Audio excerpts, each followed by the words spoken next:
135? Yeah. Okay.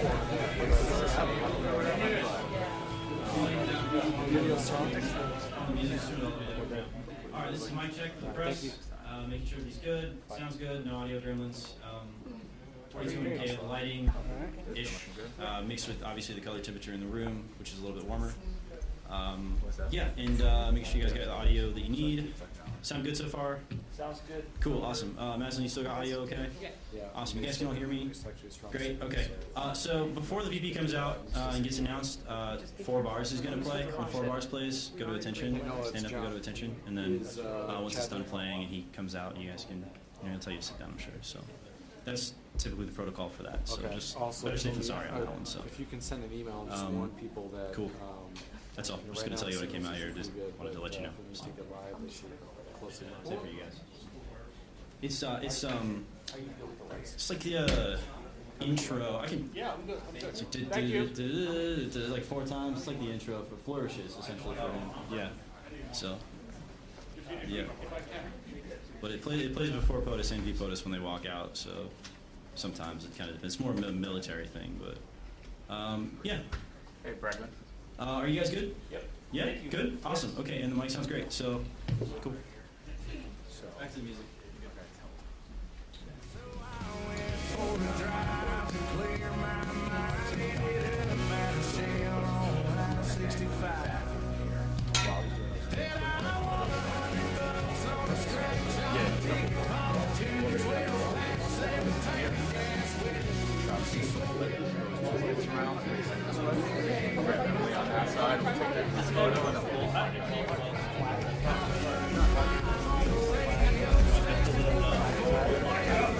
I love these kids. Yeah.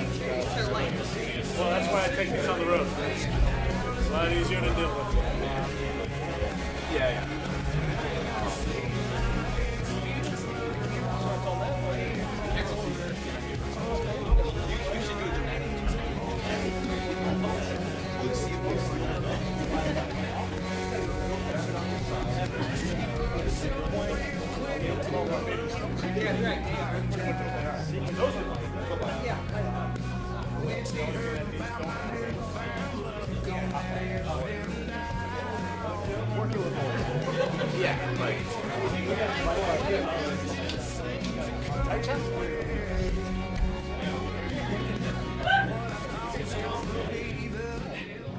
I'm guessing something like that. I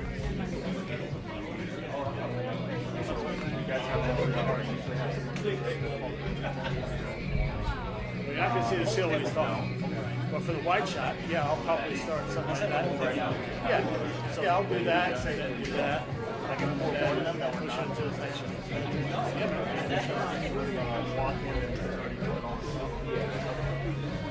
I wouldn't get into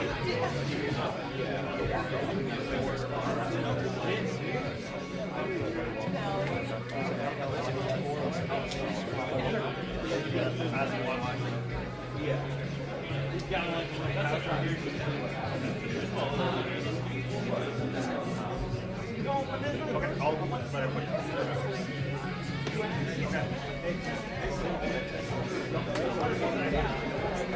What's that?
I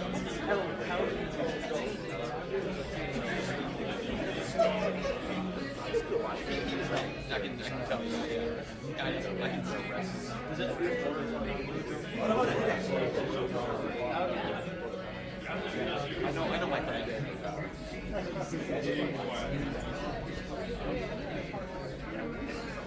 It's right.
Every time.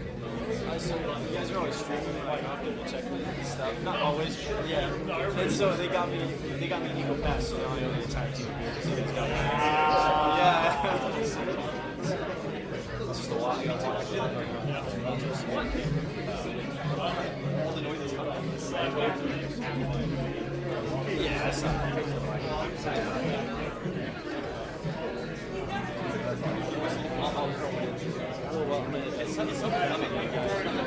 yeah, no problem. You good on everything? Audio? Cool. Alright, so quick, sharp. Quick,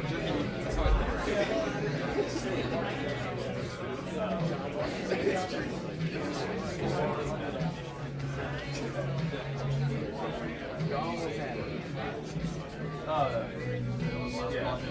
If you ring that bell,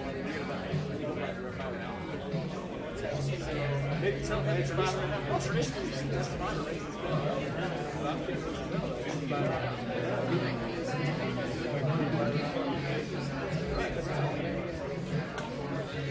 Andrew, you were about more like a VIP guest to ring that bell. Yeah. Do you think it was cash? Grab that on. Okay.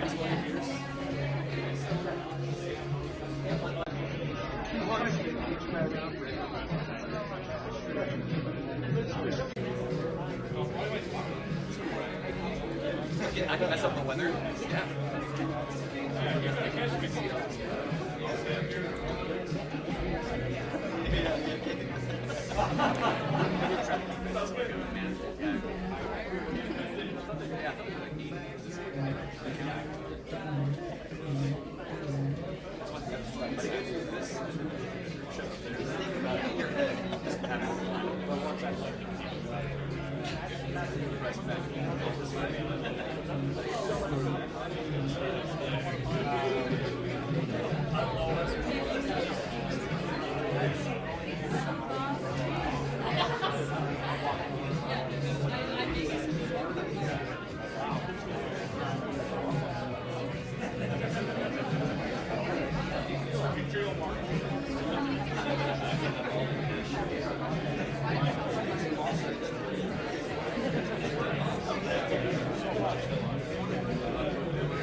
Where do you go after this?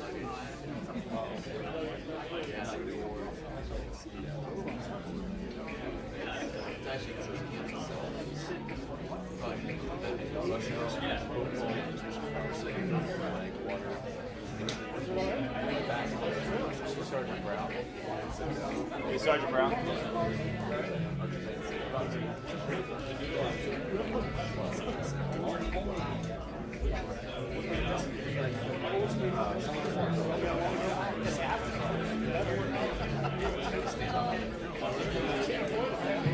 Well, that's good. That's good to hear. That's good to hear.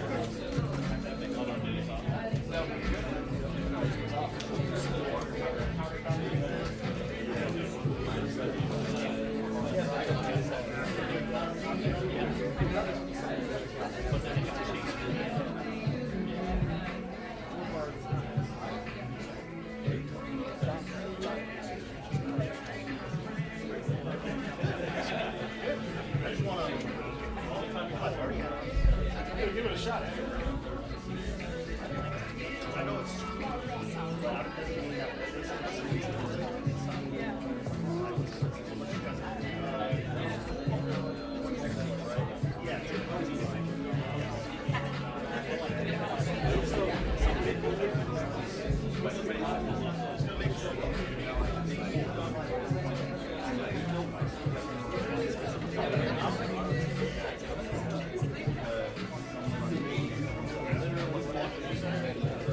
The cable here broke.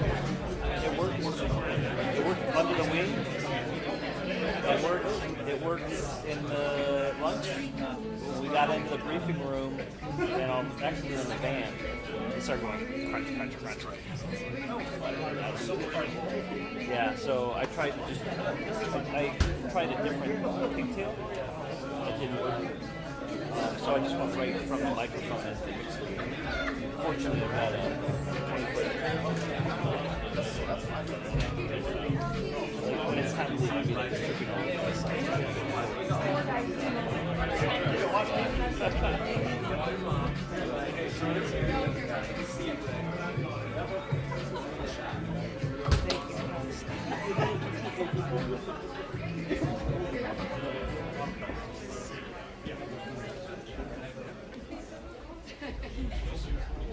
Hey guys, how you doing?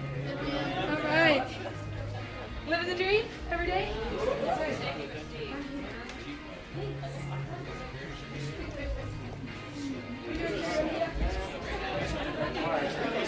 Base Commander and her chase.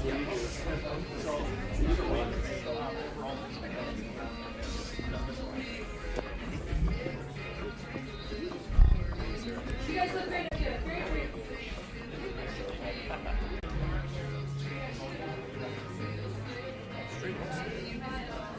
Smile.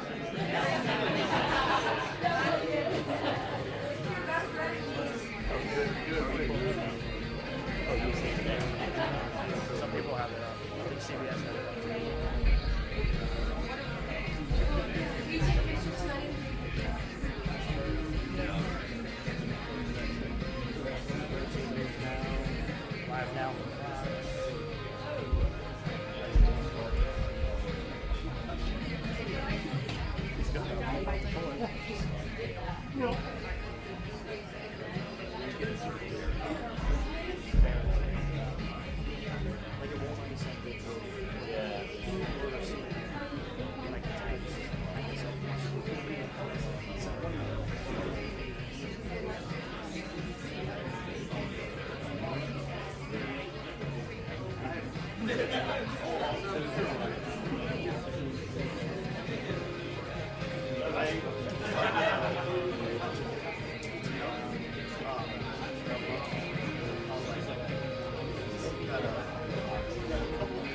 I'm gonna leave my bag back here.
They said that the water's warmer near the pool, but it's like really cool.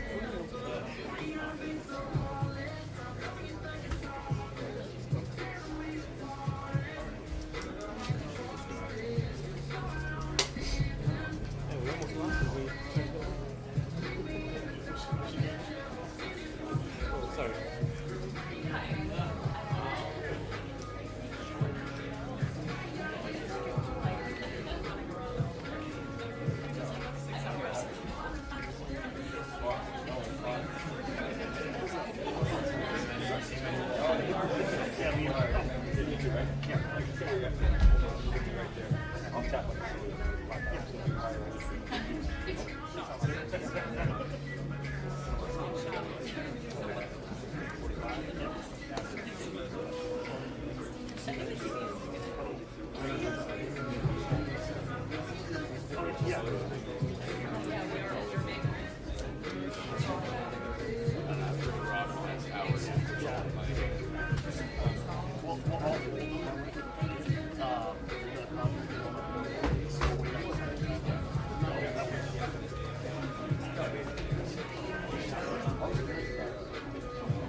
Just to make it easier. Thank you.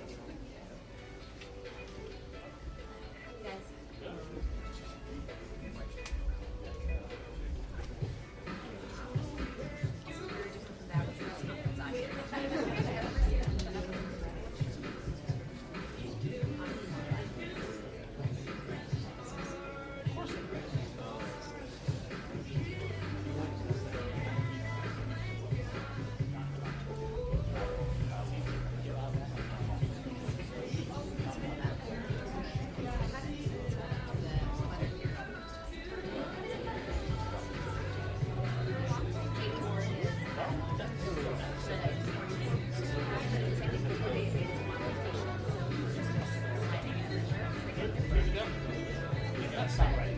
That's not right. Okay, cool. Thank you. Ladies and gentlemen, please welcome the Vice President of the United States, Vance.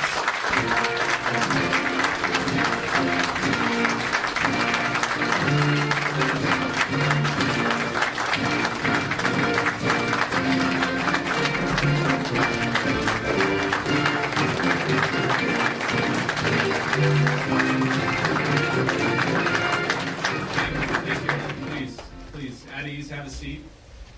We're going to be talking for a long time. I heard you guys love speeches, so I've got about 90 minutes of prepared remarks here. I want to thank you all for being here. Especially, there we USA! USA! USA! USA! So, I want to thank our guardians, our airmen, and everyone else for the warm reception in a very, very cold place. I think it's probably the coldest place I've ever been, but you guys managed to do a great job despite the weather. I want to bring a message for President Trump. He's grateful for your service, grateful for what you do up here, and just wanted me to tell you that he's proud of you and he thinks about you. And of course, the same is true for everybody that's flanking me up here. We're thrilled to be here because the mission that you guys do is so important for the United States. It's important for our national security. And today, everybody that I met, to a person, was professional, was kind, was knowledgeable, and was dedicated to our country. You're a great credit to the United States of America, even though you are very, very far from home. I met some Texans and some Floridians today, and I thought to myself, man, you guys have really signed up for tough duty here in Greenland, but it's a beautiful place. It's a striking place, a very harsh place. The Colonel showed me around, but a very beautiful place. Even in right now, I guess we're still, at least here in Greenland, in the heart of what is winter, because winter, I guess, lasts about 9 months here in Greenland. So I want to thank our reporters for following us around today and covering what we're doing. We'll take some questions from the reporters, but before we did that, I wanted to give some of my special guests an opportunity to say a few words. So we, of course, are thrilled to be joined by Juliet, our National Security Advisor's wife, and by my wife, our Second Lady, Usha. And flanking me here on my left is Chris Ryder, Secretary of Energy, Mike Walter, National Security Advisor, and my dear friend, Senator Mike Lee from the great state of Utah, who I joked earlier, I told Mike I'd give him a ride to Utah, and we ended up in Greenland.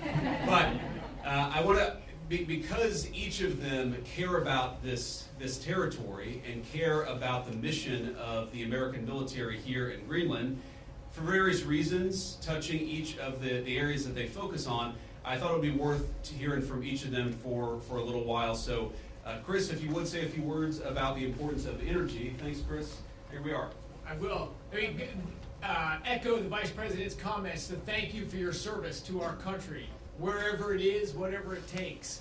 And I think we see right here in this beautiful air base in the high Arctic what energy can do. We can make a tough high Arctic environment a beautiful place to live, a comfortable place to live, all sorts of scientific instrumentation, military mission to monitor what's going on in the world. None of this was possible not long ago. President Trump was elected to re-energize America, to take the beauty that you've seen up here and make that a thing of pride and ambition again. Not shaming of energy, not trying to stop its growth and its prosperity, but to re-energize it. So energy makes the world a beautiful place to live. It makes us comfortable and have long, opportunity-rich lives. I'm thrilled and proud to be part of this administration with President Trump and Vice President Vance. Thank you all for your service. I'm honored to be here. Thank you, Chris.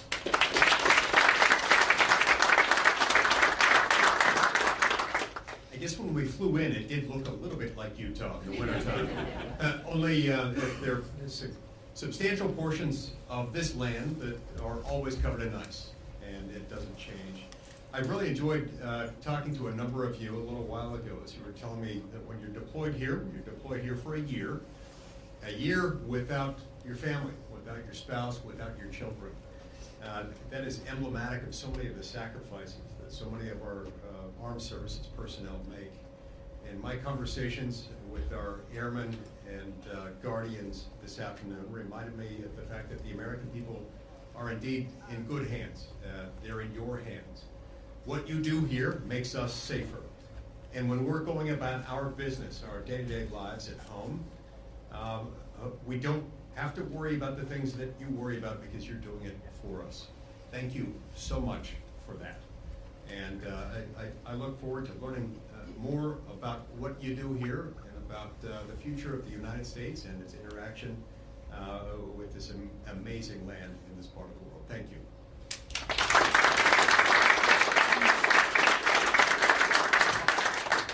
Thank you, Mr. Vice President, and I just wanted to take a minute and thank you all to the airmen and women, to the guardians who are keeping us safe day in and day out. You are continuing a tradition of the U.S. military's presence in Greenland since World War II, a 1951 defense treaty, and President Trump is absolutely serious with the Vice President and with his team about the Arctic and the security that the Arctic brings and that you bring to the Western Hemisphere. This is about shipping lanes, this is about energy, this is about fisheries, and of course it's about your mission, which is keeping us safe and monitoring space, monitoring our adversaries, and making sure the American people can sleep safely in their homes day in and day out. So thank you for roughing it.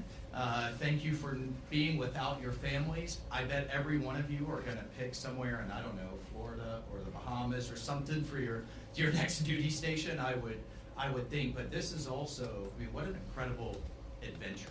I have yet to meet a veteran. My wife is a veteran. I am as well. And of course, the Vice President. I have yet to meet a veteran that says, wow, I regret my time in service. Instead, they cherish it the rest of their lives. So, appreciate this moment and this adventure that it is. And the American people, thank you. President Trump thanks you. And I know the Vice President and the Second Lady thanks you as well. And it's just really an honor to be with you today. Thanks so much.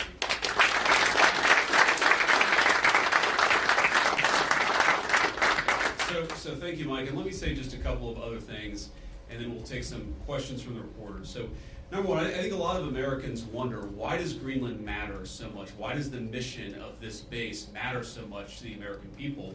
And I learned a lot about that today myself. Of course, you can read about it in a book, but I saw it up close and personal. And if, God forbid, to my fellow Americans, if a missile was fired from an enemy country or an enemy submarine into the United States, it is the people here before us who would give notice to our brave men and women further south in the United States to let people know what was coming and, God willing, to try to shoot it down and prepare for it. That's one of the things that we do at installations like this.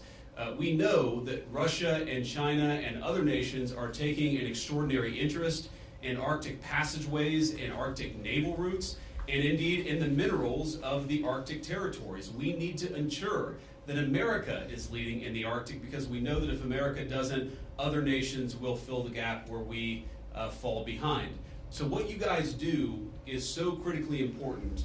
I think a lot of Americans, certainly I, didn't realize it fully until President Trump started talking about the importance of our Arctic mission, about building upon it, and ensuring that America can lead in the Arctic for the next generation. And now I want to talk about, of course, the interaction and what Denmark, I think, has done, and sometimes in partnership with us, but let's be honest, what Denmark over the last 20 years has failed to do in some cases, because we know that unfortunately this place, this base, the surrounding area is less secure than it was 30, 40 years ago, because some of our allies haven't kept up. As China and Russia have taken greater and greater interest in Greenland, in this base, in the activities of the brave Americans right here, we know that too often our allies in Europe have not kept pace. They haven't kept pace with military spending, and Denmark has not kept pace in devoting the resources necessary to keep this base, to keep our troops, and in my view, to keep the people of Greenland safe from a lot of very aggressive incursions from Russia, from China, and from other nations. Now, President Trump, as he says all the time, and as a lot of people recognize, is a president of peace. We want to have good relationships with everybody. That includes, even to the extent possible, the Chinese and the Russians. But part of having good relations is showing your strength when you have to. And unfortunately, the story of Greenland over the past 20 years when it comes to security is that we've underinvested in the infrastructure, we've underinvested in the security architecture, and we've underinvested in the brave men and women who are doing a very hard job, as Mike said, to keep all of us safe. That has to change. Now, when I pointed out a couple of weeks ago that in some ways, with all due respect to our Danish allies, they had not kept pace, there was a lot of criticism from Denmark, a lot of attacks at the Trump administration, at the president, at me, at others in our administration for saying the obvious, which is that Denmark hasn't done a good job at keeping Greenland safe. And one of the things I heard was, well, what about the many Danes who lost their lives in the war on terror fighting alongside the United States? Well, look, we obviously honor the sacrifice of our Danish friends in the war on terror 20 years ago, just as, for example, the French honor the sacrifice of Americans in Normandy 80 years ago. But recognizing that there are important security partnerships in the past does not mean that we can't have disagreements with allies in the present about how to preserve our shared security for the future. And that's what this is about. There is no amount of bullying, no amount of obfuscating, no amount of confusing the issue. Our message to Denmark is very simple. You have not done a good job by the people of Greenland. You have underinvested in the people of Greenland, and you have underinvested in the security architecture of this incredible, beautiful landmass filled with incredible people. That has to change. And because it hasn't changed, this is why President Trump's policy in Greenland is what it is. It's consistent with the first Trump administration, where you saw significant investments in Arctic security, and it will continue over the next 4 years under President Trump's leadership. And let me finally, before I kick it over to the media, make one comment about the people of Greenland. The colonel here, the base commander, who came here first as a second lieutenant, and I guess, Colonel, this is your second duty station here, and we're proud of you and proud of all of you guys who are serving and helping keep us safe. I heard a lot about the respect that our American troops show for the local Greenlandic population, the way that we make and create shelter for hunters and dog sledders, the way that we found ways to turn over traditional tribal land to some of the local populations in order to ensure that they're able to live in accordance with their values. We respect, as the President said in his State of the Union address, we respect the self-determination of Greenlanders. We believe in the self-determination of the population of the people of Greenland.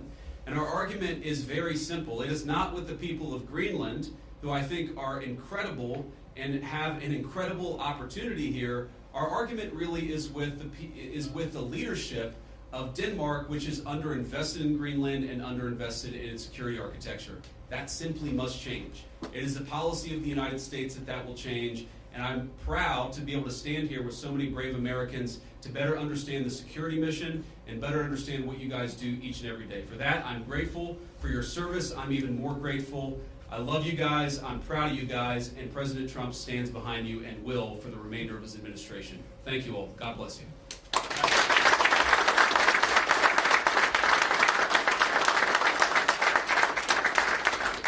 All right, now we'll take a few questions. Both of you guys have your hands up. Whoever can go first.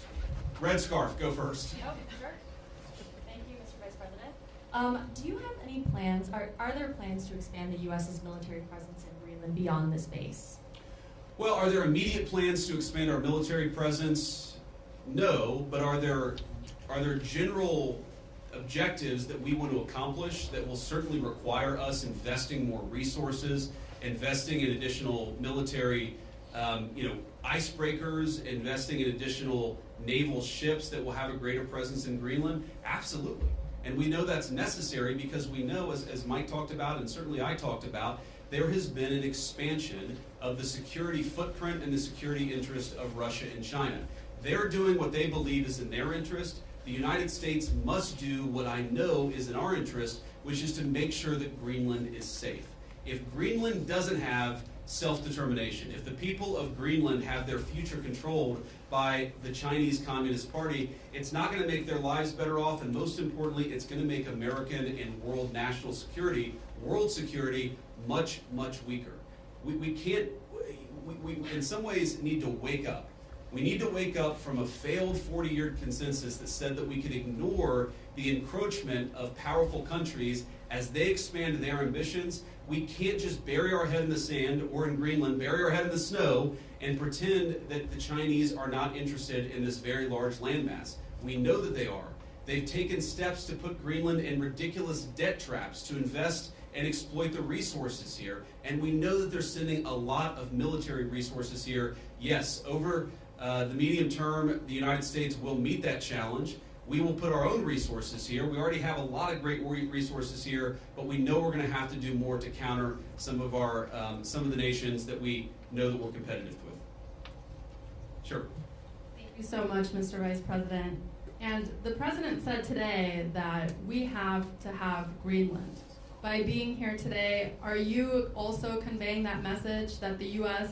is very serious in its desire to acquire Greenland? Well, the President said we have to have Greenland, and I think that we do have to be more serious about the security of Greenland. We can't just ignore this place. We can't just ignore the President's desires, but most importantly, we can't ignore what I said earlier, which is the Russian and Chinese encroachment in Greenland. We have to do more.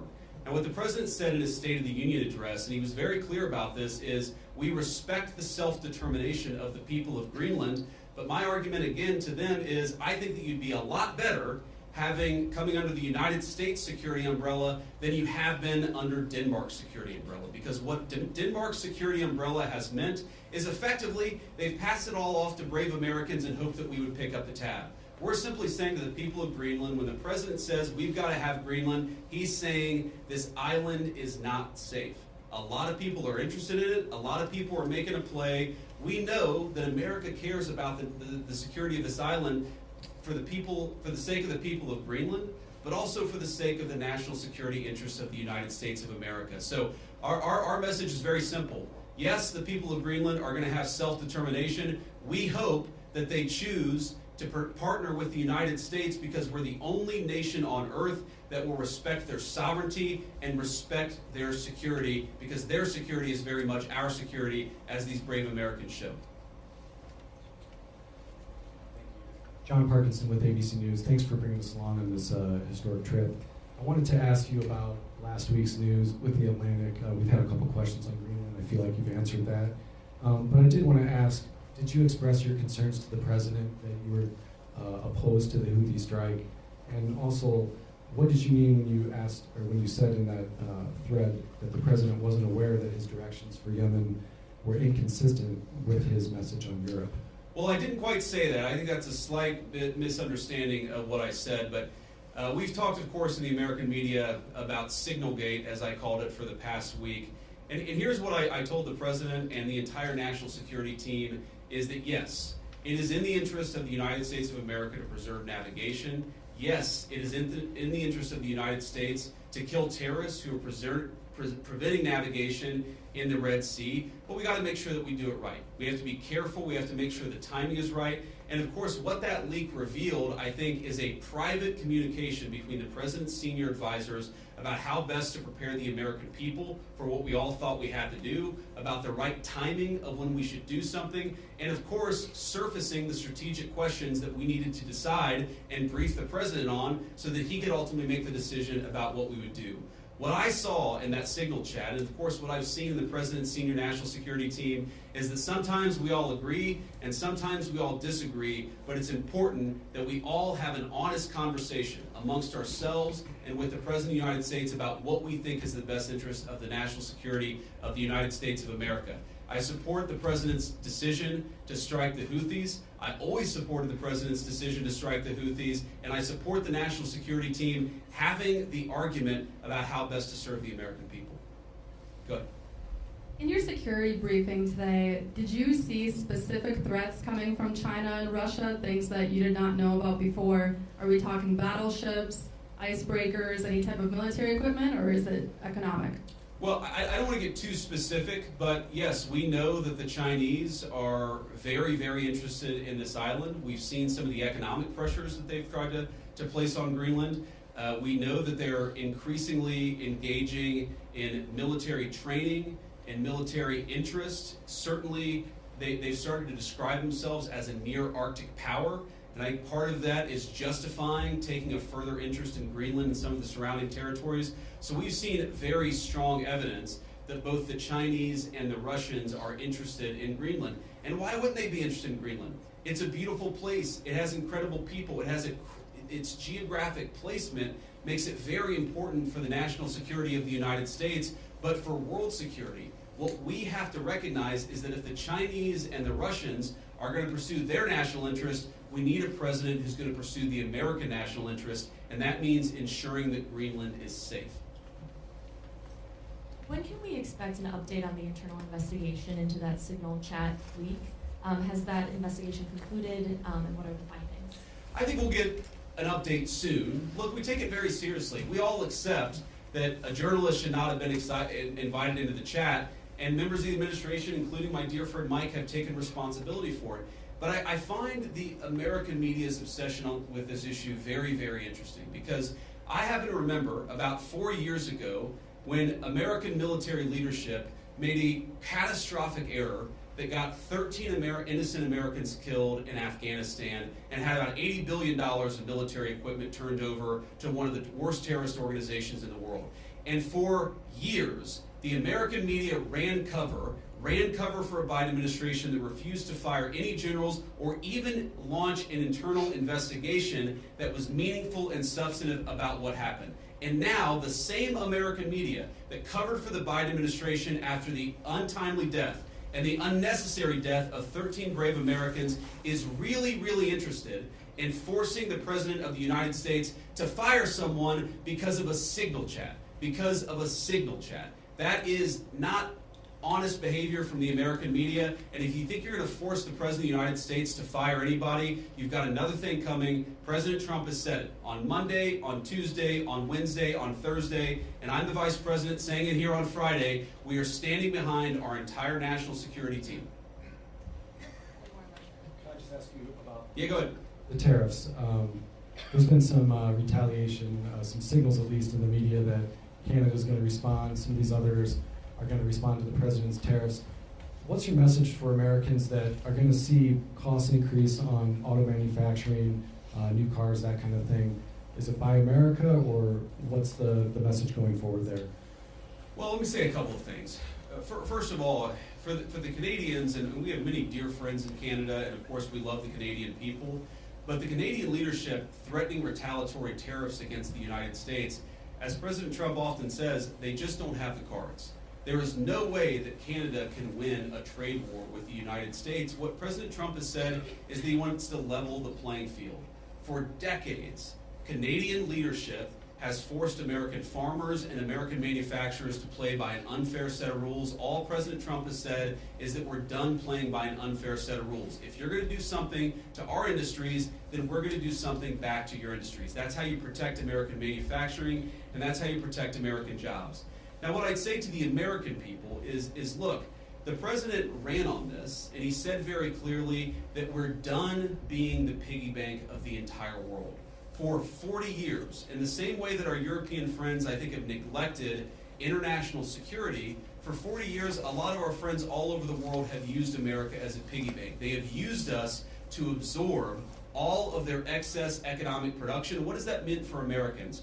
For Americans, that's meant manufacturing jobs declining, that's meant middle-class wages going down, that's meant whole towns that have been hollowed out by empty factories, and that means an America that is less safe because our manufacturing isn't as powerful now as it was 30 years ago. I've got all these brave Americans in front of me and a few behind me too. We want to send, if God forbid we have to send Americans to war, we want them to have weapons, the best weapons in the world that are manufactured in America and not in China. The way you do that is to rebuild the American manufacturing sector. The days of America being the piggy bank of the world, the days of closed factories, the days of people not being able to get a middle-class job in this country, they're over.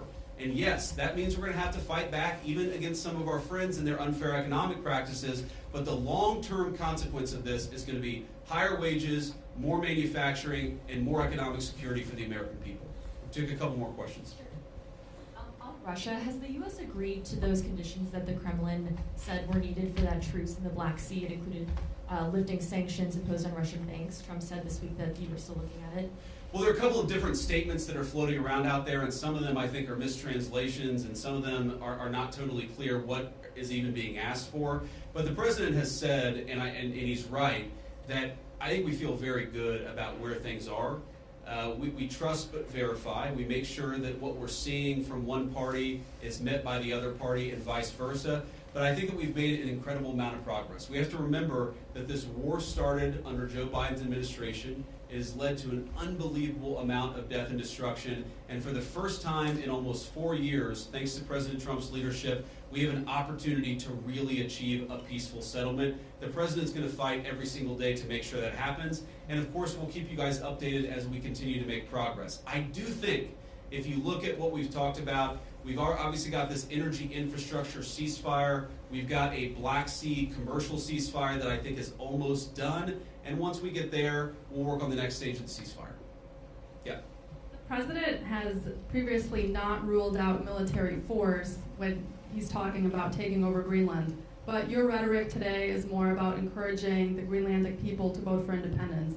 Do you think the rhetoric has changed about that, or what's your message there? No, I don't think it's changed at all. Look, the president has said clearly he doesn't think that military force is going to be necessary, but he absolutely believes that Greenland is an important part of the security, not just of the United States, but of the world, and of course the people of Greenland too. It's very simple. I think the president's been very consistent here from his State of the Union, from his inaugural address, and every public statement that he's made.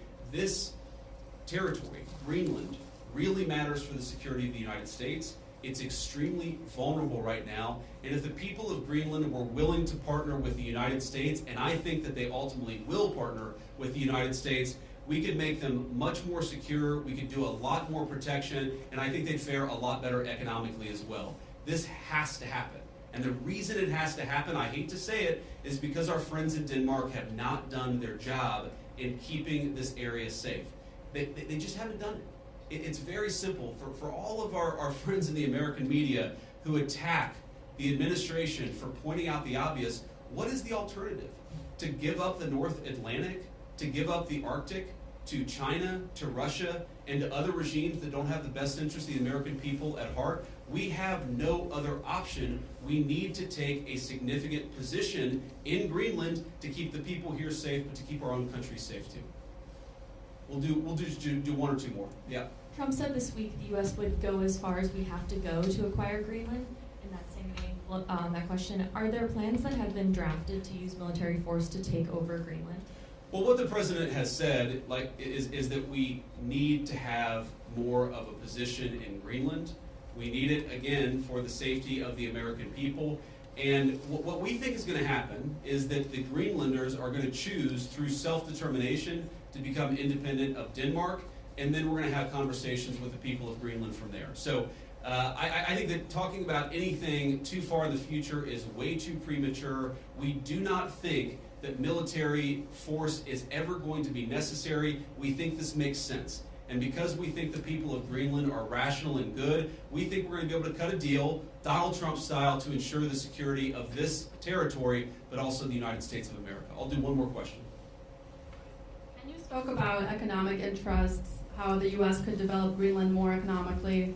Could you speak a little bit more about that? I know Secretary Wright is here. Have you guys spoken about energy?